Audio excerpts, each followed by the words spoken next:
Record. Okay, welcome to another episode of A Sacred Call to Action. My name is Reverend John Marc with Inclusive Justice Michigan, and I'm here with Alexz Srock today, who she is a massage therapist, a Reiki practitioner, has previously worked in sports and orthopedic medicine.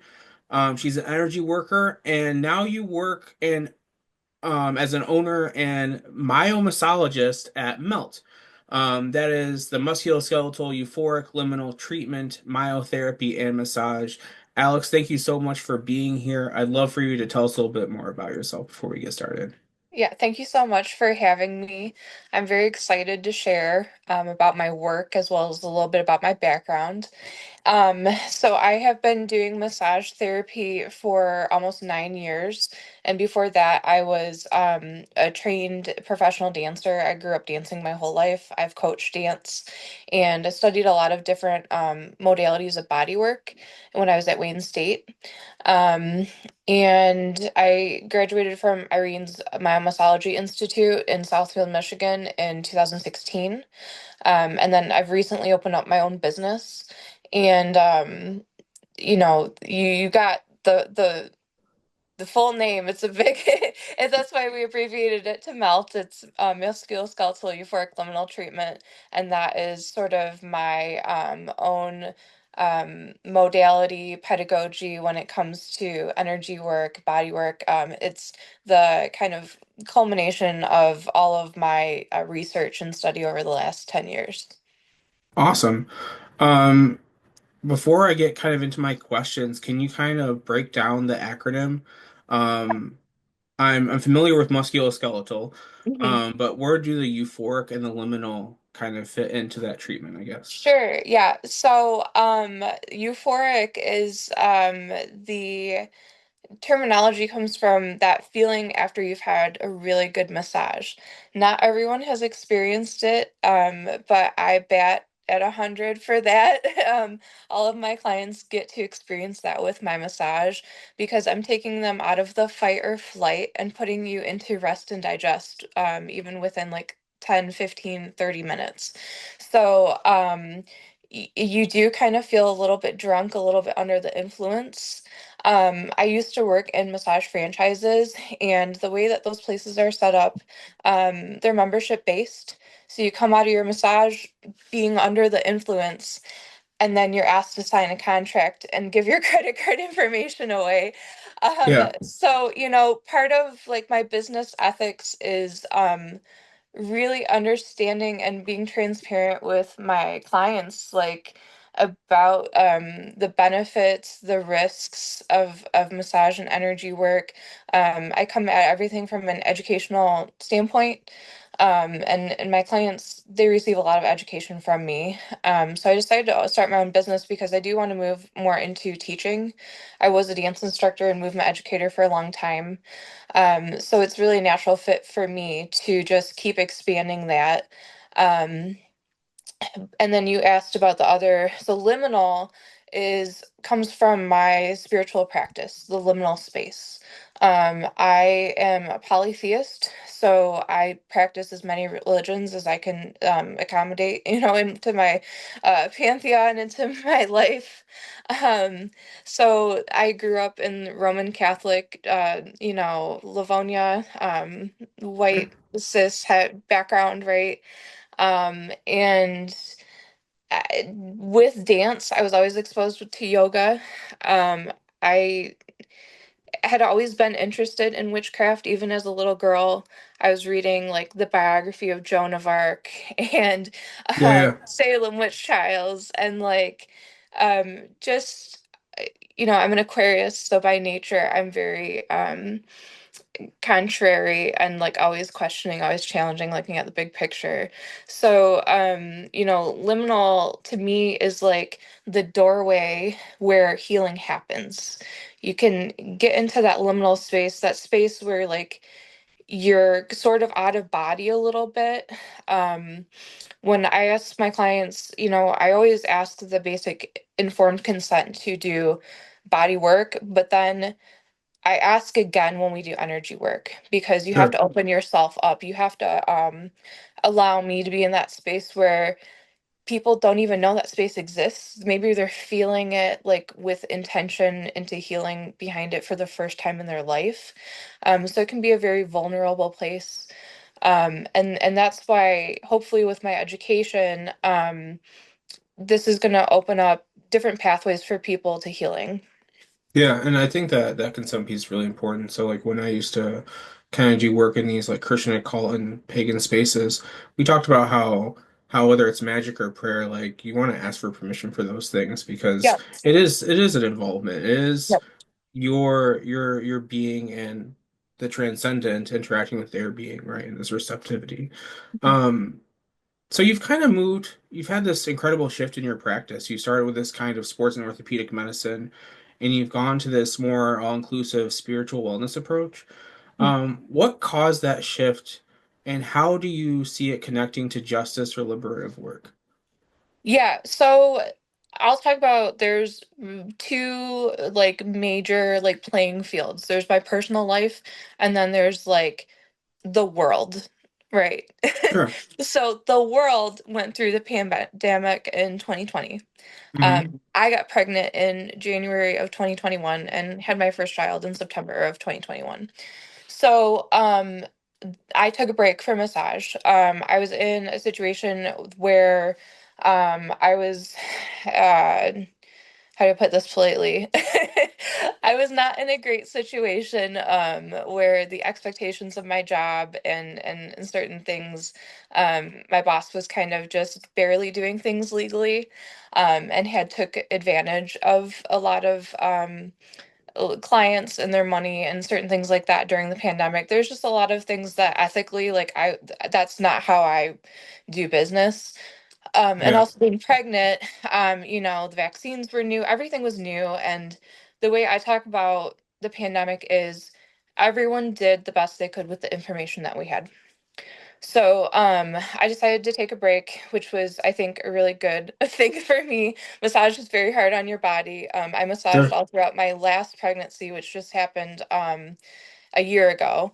And it's hard. So when I came back to doing massage after I had my son, this was post-pandemic.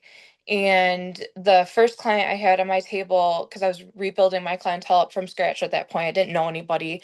Um, she had a lot of stuff to deal with that was not physical. Oh yeah, Um, because you're talking about just like a year yeah, after. yeah. So like right 2021, we're thinking September, October. Yeah, so it was That's like when we're starting to see each other 2022 again. was when I Yeah. started back up again. And with my son, I had had a massive spiritual shift. I worked with Kate York. I have to give her a shout out of Birth Supported. She is a full spectrum doula, and they're amazing, just absolutely amazing. Worked with me with both my pregnancies, and once I met with them, they allowed me to have the space for the spiritual to come through during my birth. Um, so after that happened, it's like I'm trying to think of how to put it into words because it was like a spiritual awakening for me to give birth. I had known that that's the outcome I wanted. I was very intentional with the set and setting and all of those types of things. And to me, it was going to be a spiritual trip. I was not going to be using any type of pain medication other than nitrous. And nitrous does have some like psychedelic effects with me. So I was very, very like prepared. And I got to witness my son's soul coming to earth as I gave birth to him. Um, and it just was like, I literally put all fear and shame aside. And how I did that, I used hypnotherapy. I trained myself with hypnotherapy, with like podcasts and things online. Um, and I knew I wanted to do that approach, for pain management. I understand pain on a professional level. So I was kind of trying to hack my body into, having a great experience because I was inundated from the stories in society and my friend group and in my family of birth is traumatic and it's horrible and, no woman really wants to go through it. And again, being an Aquarian, I'm very contrary and I said, no, I'm going to be different. um, So that was, personal shift, life shift, right? There were these we were isolated. We were all looking for something to bring us out of that. And it just kind of aligned with like the timing where I said, yeah, I'm ready, like in my professional life, to start doing energy work and let's start doing energy training.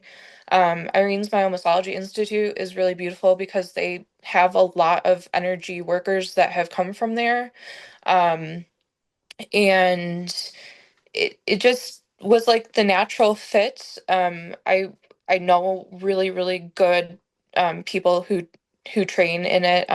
Retta Uralshame in Sterling Heights was who trained me in Reiki. But it all leads back because like I was working with one of the original psychic healers. I volunteered to go over and work for her. She's going through cancer treatment. And I told her who trained me in Reiki, and she goes, that was my first student. So it sometimes it just the universe does its own magic, Yeah. like coincidences, when you start lining up synchronicities and you start asking the universe, like being an active participant with that energy, um, time doesn't really seem linear anymore because everything just kind of circles back around with people, with numbers, with animals, like everything. So it's I kind of see it as the framework of like I've been preparing for this my whole life, again, being a Yeah. dancer, having a lot of discipline. I can be very objective about my body. Um, Being an observer is like the skill that I think that I learned that a lot of people in my profession now are still trying to catch up to. It takes a long time. Um, and I think being an observer, that I learned a lot of that from Ram Dass. So around the time that I was doing the hypnotherapy type stuff, I found Ram Dass's podcast, and it all started to like kind of click for me. I was like, okay, yeah, so I'm loving awareness. I've seen the way that souls come to earth. I've witnessed this kind of stuff. And all at that same time, all what was unfolding was I was a caretaker for my grandma. Um, and I may be leading myself into the next segment, but if you want to go ahead and ask me about that, I'm just Yeah. gonna grab my dispenser. So I'd love to hear more about it. There's actually a word I've never heard before. Yeah. It's psychopomp, but apparently you had this experience with your grandmother and becoming a psychopomp for your grandmother. First of all, what is that? What did that moment kind of teach you about grief, healing, and spiritual responsibility? Yeah, so I was not familiar with the term until I started kind of studying more about Wicca, and I picked up a book by Janet Farrar, and her and her husband have a lot of series on Wicca, but they talked about finding your psychopomp as a spirit guide that can take you to the underworld. And there's a local psychic shop in town that they do readings and they sell candles. And on their message board, it said soul retrievals. And I said, what is that? Yeah. A soul retrieval? Like, what do you mean? Where did it go? You know? And it just, as it got more and more into the meditations of that the as above, that we ascend, we also descend into ourselves. Yes. And so a psychopomp can be different things for different people depending on, your your practice. But for me, it is a deity, or we have a lot of different examples, but I'll use the example that I am very close with is Charon, who in Greek mythology was the ferryman who transports the souls of the dead across the Styx. So they are the person who greets you when you die and takes you where you're going.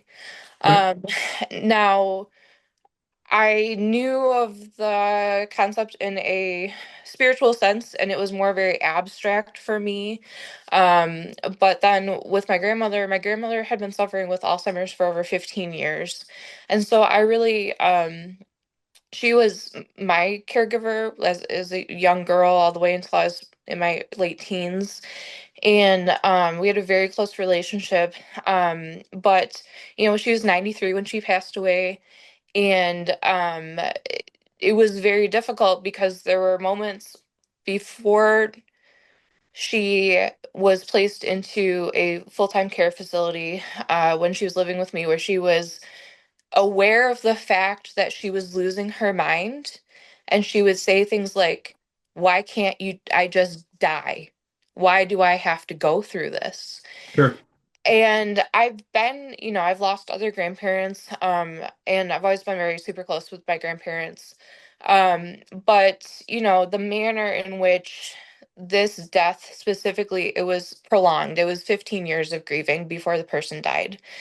And I felt like I was in this like free fall of grief, that like I was just dealing with it like every day. And this was my like early 20s, the time where I'm supposed to be like adventuring and exploring and starting my life, right? I felt kind of like weighed down by this responsibility, but it was for this person that I loved so much. Yeah. So right before she died, she was in assisted living, and we were coming to visit her. Like, I was bringing my son, I was pregnant with my daughter, and just these things were happening. I was listening to what my grandma was saying, because everybody else was like, "Oh, she's not with it," and she was like, when it came to pregnancy, she would just snap right into it. Like, she was like, she had 5 kids, she had 7 pregnancies, she grew up in a big family. Like, caregiving for her was her life's purpose.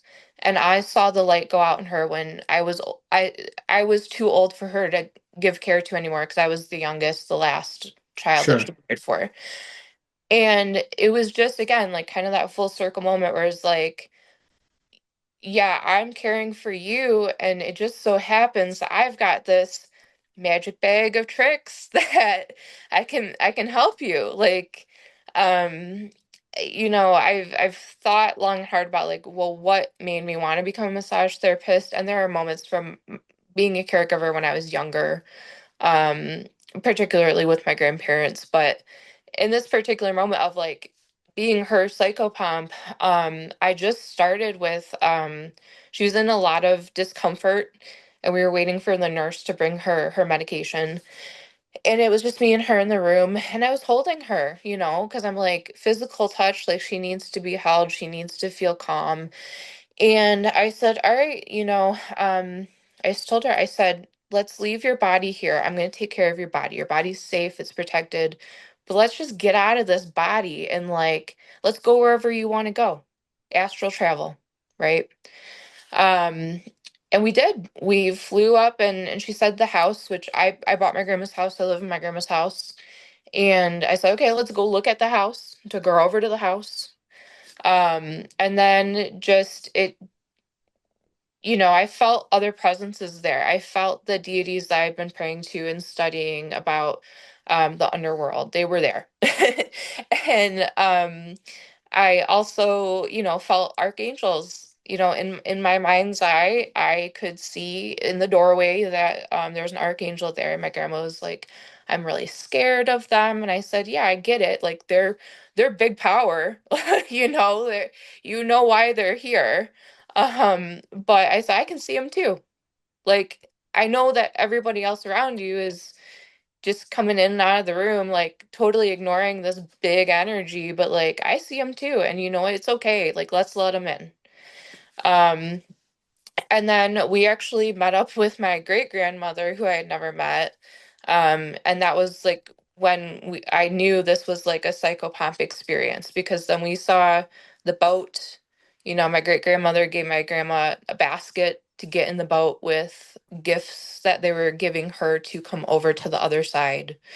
Um, and we saw this pool where my grandma was like, "It's really cold, it's really cold." And I was like, "I know." I'm like, "But I'm here." And I told her, I was like, "Your body is with me, and I will take care of the body."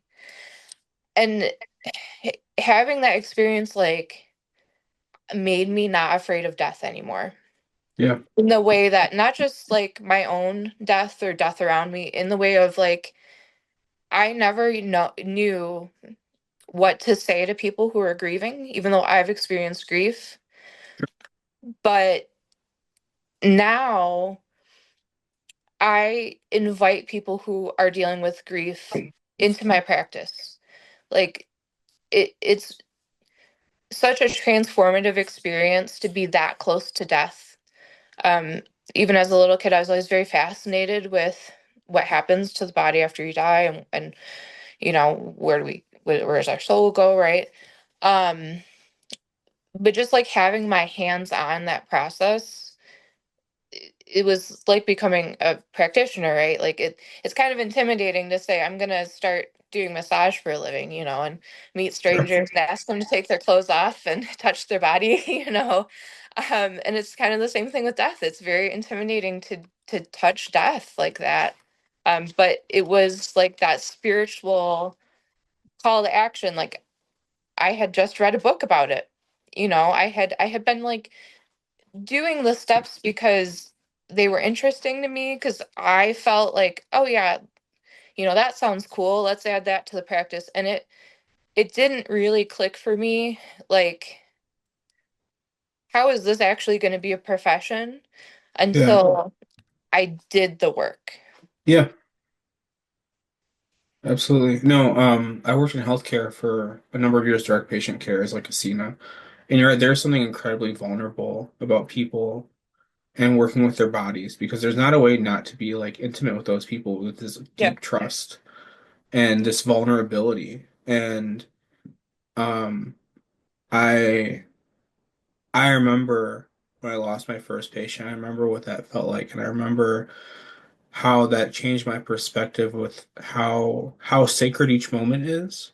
Hmm. And now my partner who's a death doula has this phrase where they will sometimes say like as a dying person because we're all dying people and Yeah. how that kind of can change our perspective, which is really beautiful. It's funny because like age is like a huge thing that I deal with my clients, and I always joke with people because it doesn't really matter how old you are, you're going to be in pain, you're going to have stress. Yeah, It's just variabilities based on a lot of factors. And I said, yeah, age is a factor, but what are you going to do about it? right. You can't stop it. It's the only But constant thing that we have you can going, right? stop Like, it as much as you can gravity, and gravity causes a lot of problems too. yeah, But in the medical community, a lot of my patients are treated based on their age and not on their actual um, physiology or pathology. You're over 50, you go to the doctor, you tell them you got knee pain. They're not going to check you for cancer. They're not going to check your range of motion. They're going to tell you got arthritis. yeah, sure, It's very easy. Um, and I'm not here to like knock on doctors. I gotta be careful what I say. But you know, going back to what you're talking about just like why are we doing this podcast, right? Like inclusivity. That awakening to like the greater consciousness of Ram Dass says, I am loving awareness. And you have to do that through suffering. Like, that's kind of the call for me is I I want people to come in like really broken. That excites me. Like that's what gets me excited is when people are really, really suffering because I can say, hey, look, I'm suffering right along with you. But here's some of the stuff that's made it better for me, or if you don't need advice, you at least have presence, like sure, the full presence of I can, I tell people all the time, like I treat grief like just like I treat sports injuries, right? There's the acute phase and there's the long-term chronic right, things that you deal with. Um, and grief had hit me when I was pretty young, and it just again, it was like this fascination of like having the spiritual experiences with my ancestors. Um, it was a while for me to find people who understood what I was talking about. Um, and then feeling the confidence, like I did not really feel confident to be myself as fully as myself as a practitioner until I kind of left my working for other people and started my own business. Um, and now it's like my guides, my spirit guides tell me all the time, they're like, it's time to really like do this wholeheartedly. They're like, you can't pretend anymore that you're just like, this is a hobby or this is a part-time job. Like, Yeah. this is the calling. And like, yeah, you are making money doing this, but like, that's not what's important, you Do you know? think, do you, th- and I don't know, but like during, especially like in the pandemic, I would say between 21 to 22, maybe even 23, we have this resurgence in interest in alternative like religious practices and spiritual practices. Like we have this rise in being open and talking about, say, various forms of paganism or the occult. Do you think that made it easier for you to come more fully out to yourself and others around you as well? You know, like in my personal life, it doesn't matter because Yeah. my family's not tuned into that kind of stuff. Yeah. But from the relation, okay, so no, I would say no. Like Okay. because of the election cycle, um, and where I was working like previously, I felt very boxed in and that I didn't feel very safe of like coming out and like offering the messaging that I wanted to offer. Sure. And it, I think I was just trying to be respectful of other people, but then what it turned out to be was I don't think it was done with any like malice or even like sometimes I'm like I think it was a very subconscious thing that was happening, but I'm very sensitive to the energies of other people. Okay. So, just how it is when you're in an environment where like people are talking behind your back or people are kind of like patronizing you. Um you just can't really like there's like tether so perfect example to talk about my work in your field in your auric field if you're around negative energies they can create hooks and tethers into you Okay. and sometimes those can be bad relationships they can just be kind of like crappy work situations whatever it is an energy vampire. It is draining your battery. So, like what I do in my work is I am able to access like reading a body like through my third eye. I look for anything that I just feel maybe present and then I try to remove that as much as possible. I'm not a psychotherapist, so like I don't do any kind of like Yeah. digging into the traumatic event. I tell my clients like you lead the conversation. We can do all this in silence and I can make notes about what I feel and we can discuss it afterwards or we can talk during the whole process. Most people choose to talk, but um I'm I have the sense where I can feel those energies on people. They're kind of like fingerprints. Um, and that's the same with injury. Like I Yeah. use my, energy techniques to kind of scan the body to feel like if you've ever had acupressure or acupuncture done before, there's energy lines and I'm sending a signal in, it's gonna send a loop back around and either the signal is gonna get sent back to me or it's gonna get stuck somewhere there's a blockage. Um, Similar to like how like Reiki works in that way. Yeah, so that's Reiki Okay. and also polarity energy. Yeah. That's another type of energy practice I do. But going back to your question of like for me personally, there were some circumstances in 23, 24 that I had to kind of overcome. Also, I was pregnant, so just a lot of hard work going into Yeah. work every day.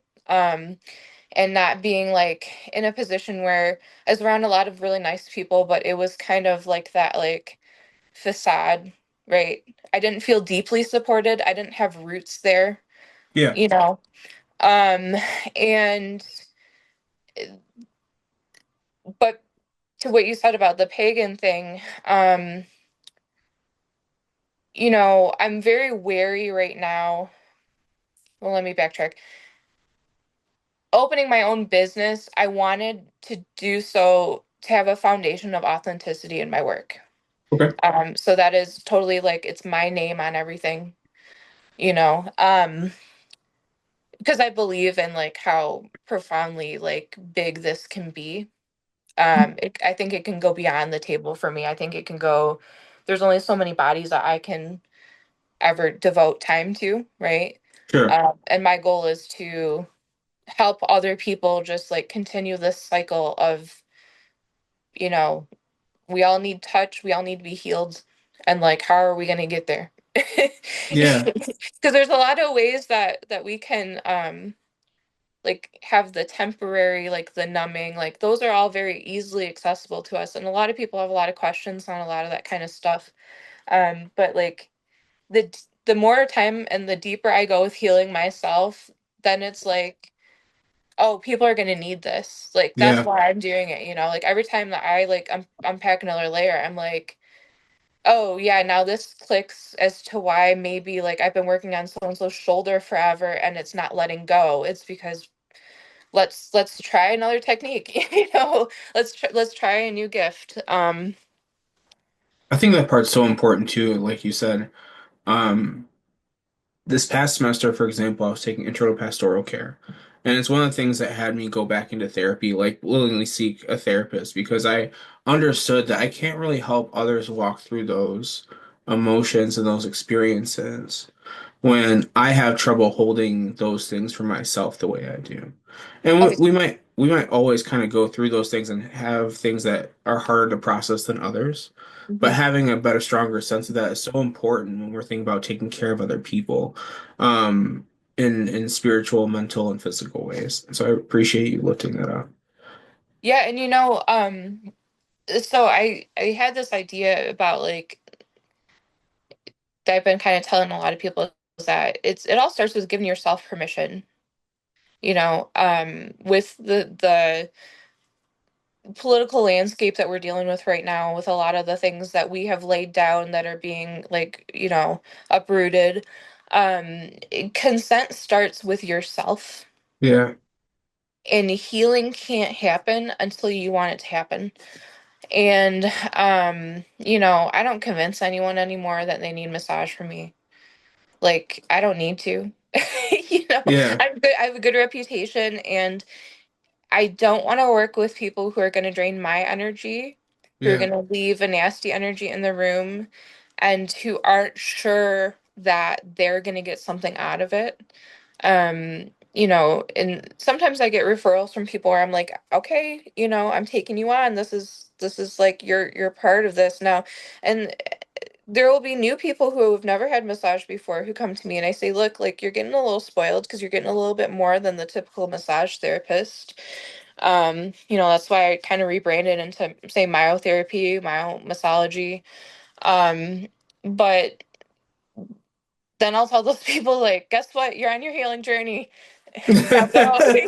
Guess what? Guess what you just signed up for, because it's gonna be spiritually moving. Like, and that's why, like, going back to my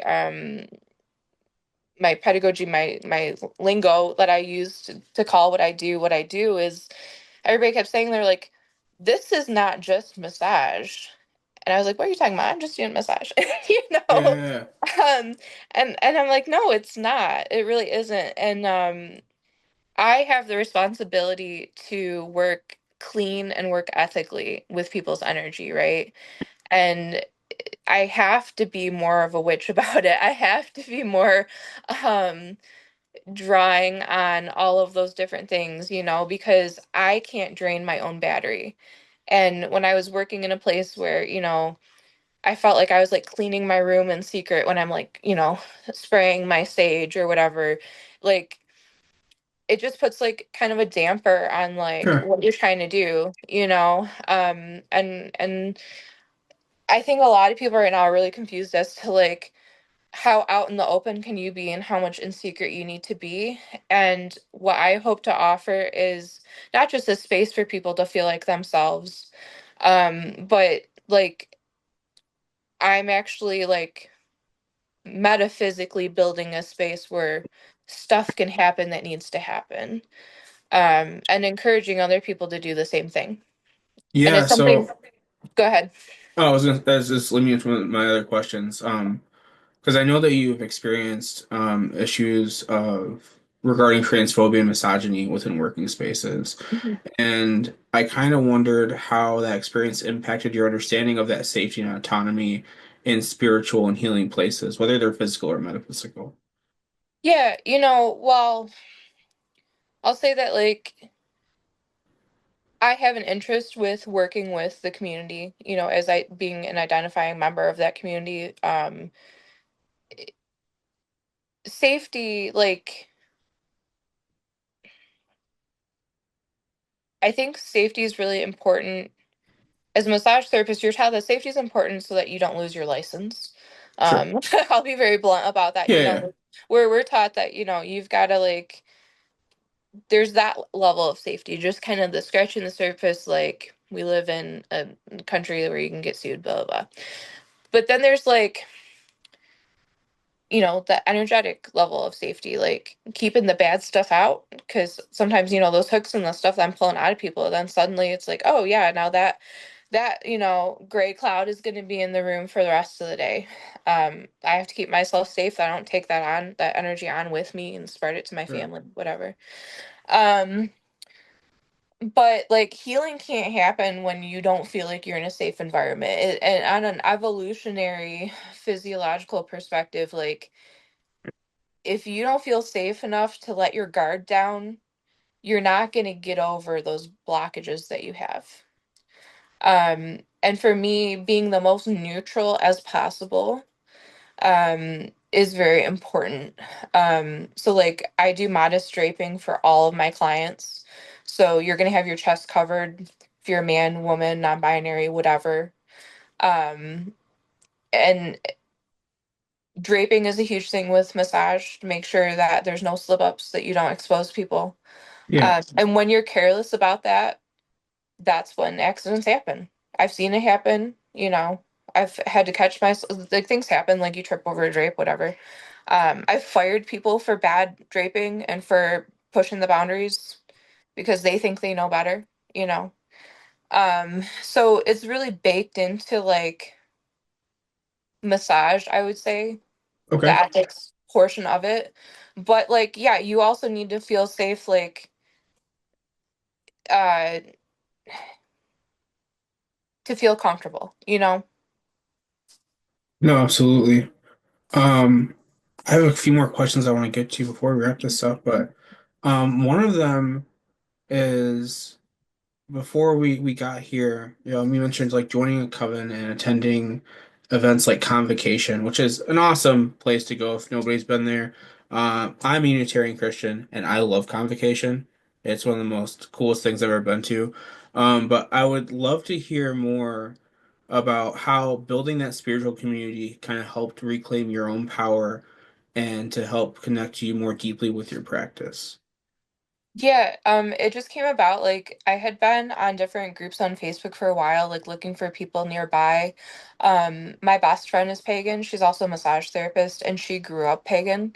And she has a totally different perspective on her practice and her community. And just being able to branch into more people who were more like Wiccan adjacent.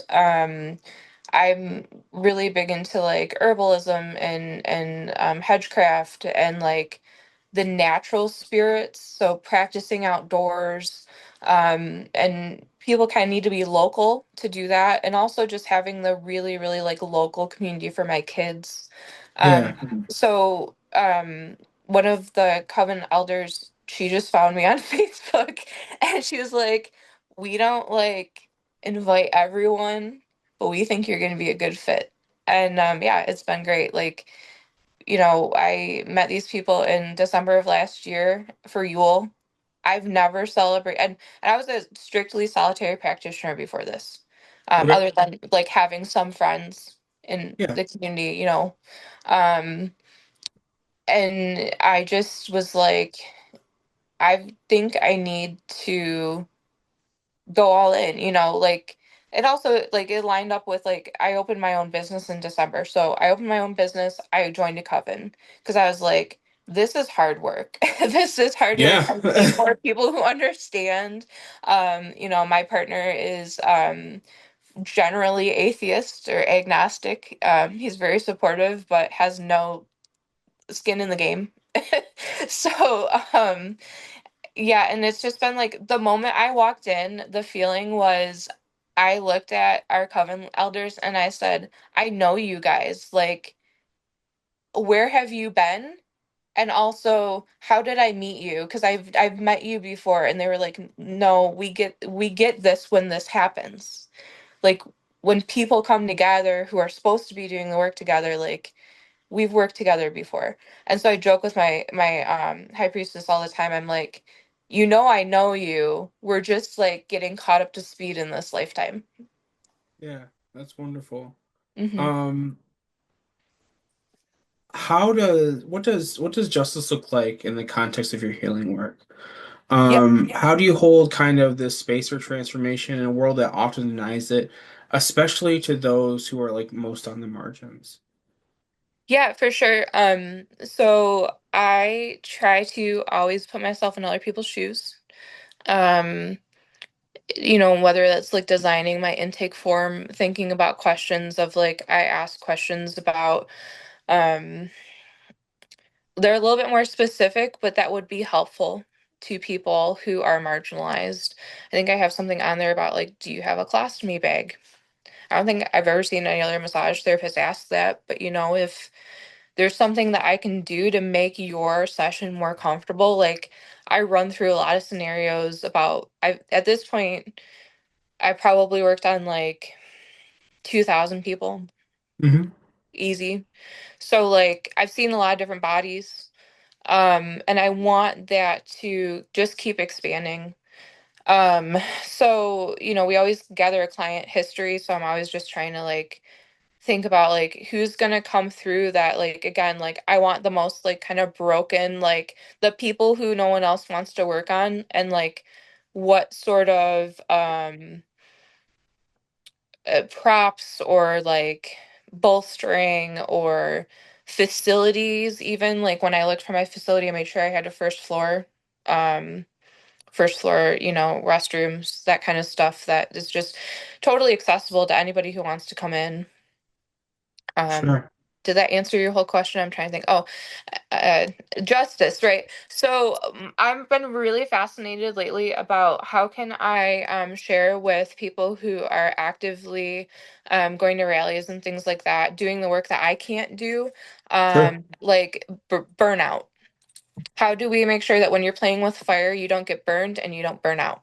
That's been my like um, ideas a lot recently about justice and how I can support people doing some of the work that I am just not equipped to do right now. Yeah, there's definitely an uprise too in understanding a need for things like riot chaplaincy or protest chaplaincy or the spiritual care component in that. Hmm. And there's a lot of incredible developing resources around that, which makes me really excited because we need the people who have the capacity to be out there, and we need the people who can hold space for those people who Oh yeah. often might not give themselves the permission to breathe, right? Or take a Yeah. moment. And if I could plug myself real quick, in June, June 28th in Farmington Hills, I am co-hosting a women's sacred sisterhood retreat to Unleashing the Awesome. Divine Feminine. And we're gonna have a whole day of all different types of things, group Reiki, movement.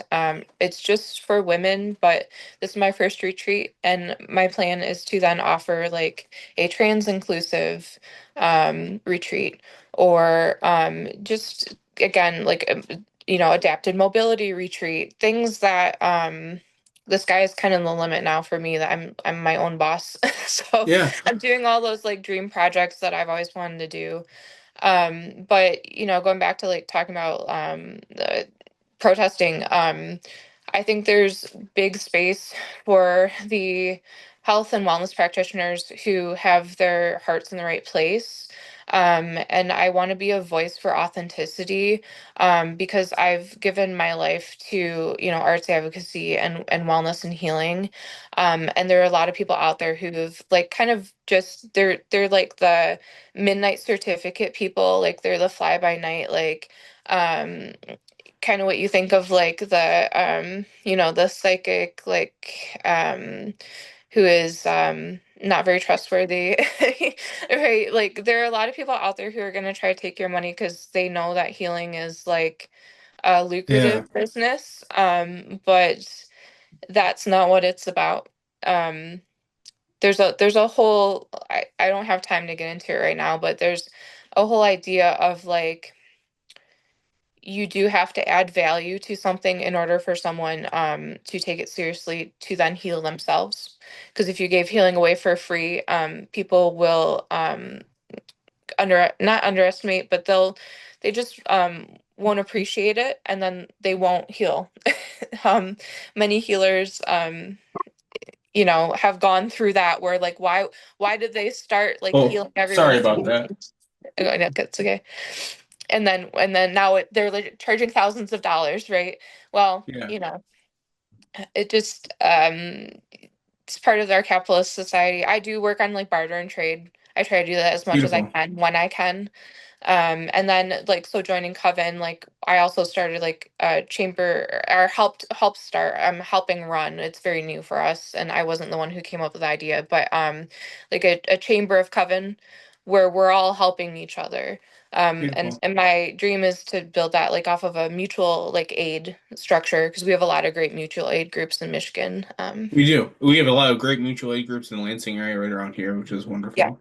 yeah, yeah. So I forget. I started go off on a tangent. So That's okay. Your plug actually leads me to the next question. yeah. You talked about this arts advocacy, and I know that you did dance training before. Mhm. How do you see performance and embodiment playing a role in your healing, magic, and spiritual practice? It gave me a lot of the mindset that I needed to like reach those more like esoteric, metaphysical disciplines. Um, I dealt with a lot of pain early on and overuse injury from my days of professional dance training. And so that gave me a lot of empathy towards people who come in with different, pain issues. It kind of gave me like the language to speak to pain with, when you ask, like, is it numb? Is it tight? All those things. Sure. But, there's been a lot of research since I've been out of school about the kinesthetic intelligence that we all have, as well as that aids me in the way that I talk about our relation to our body. Um, I have Sure. this idea for class for convocation that teaches about the anatomical components that relate back to these energy maps and guides and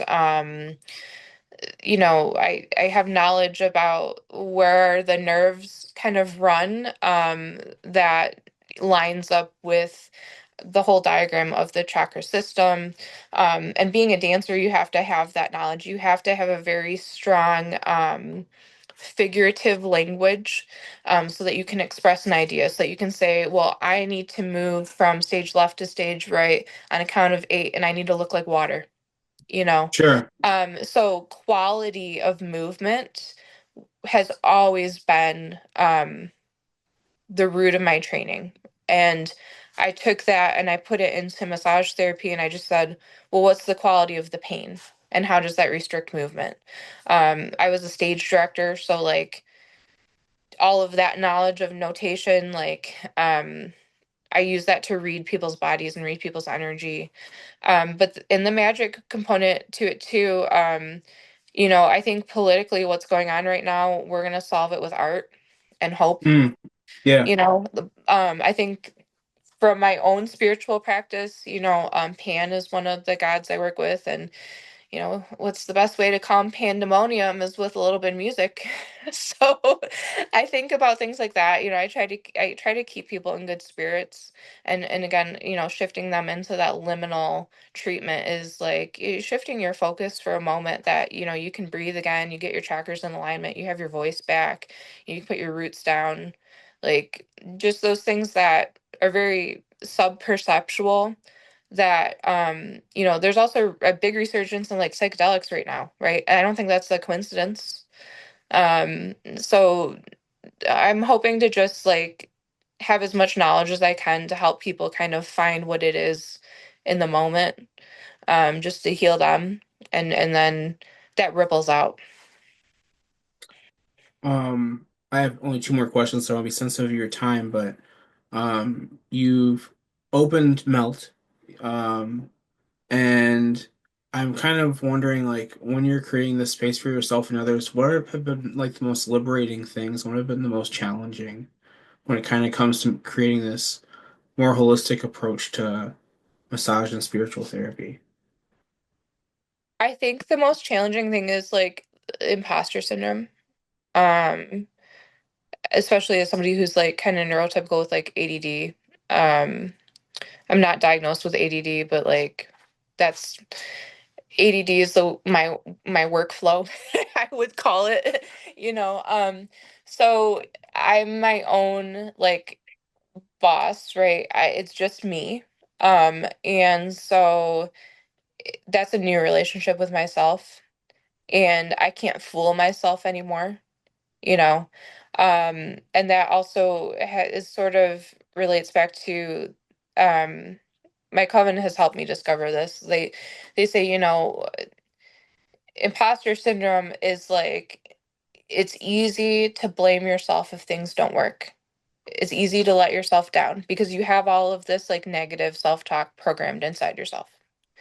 But when you really move that out of the way, it's like I can do whatever I want.